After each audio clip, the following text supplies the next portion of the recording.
কয়টা? আমার জানা মতে ঈদের খুতবা একটাই হবে, কিন্তু কোথাও ঈদের খুতবা দুইটা দেওয়া হয়।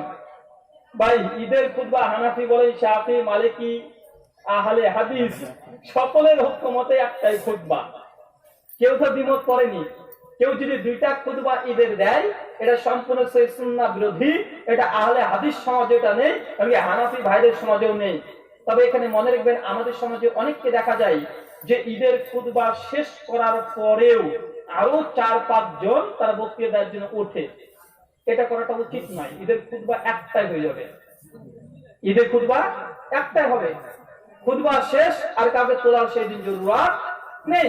পরবর্তী সময় যদি কেউ আলোচনা করতে চায়, এমনি বসে আলোচনা করতে পারে, কিন্তু ওর মধ্যে রাখবেন না। কেন ঈদের খুতবা একটা, সমস্ত ওলেমাদের ঐক্যমতে, এখানে কেউ দ্বিমত করেনি। তাই নতুন যদি করেন, এটাকে বলা যেতে পারে এটা একটা বিদআত হবে। যদি কেউ ধার্মিক মানে ধারাবাহিক ভাবে পর্যায়ে করে, এটা শরীয়তে অনুমোদিত হবে না, এটা অবশ্যই বিদআত হবে।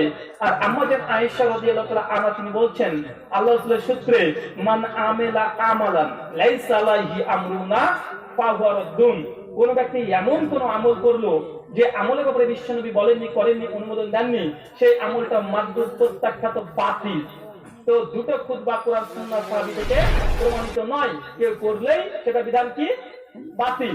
সহিহ বুখারী হাদিস নম্বর 2697, সহিহ মুসলিম হাদিস নম্বর 1718, সুনান ইবনে মাজাহ হাদিস নম্বর 14, সুনান আবু দাউদ হাদিস নম্বর 4606, মিশকাত হাদিস নম্বর 140।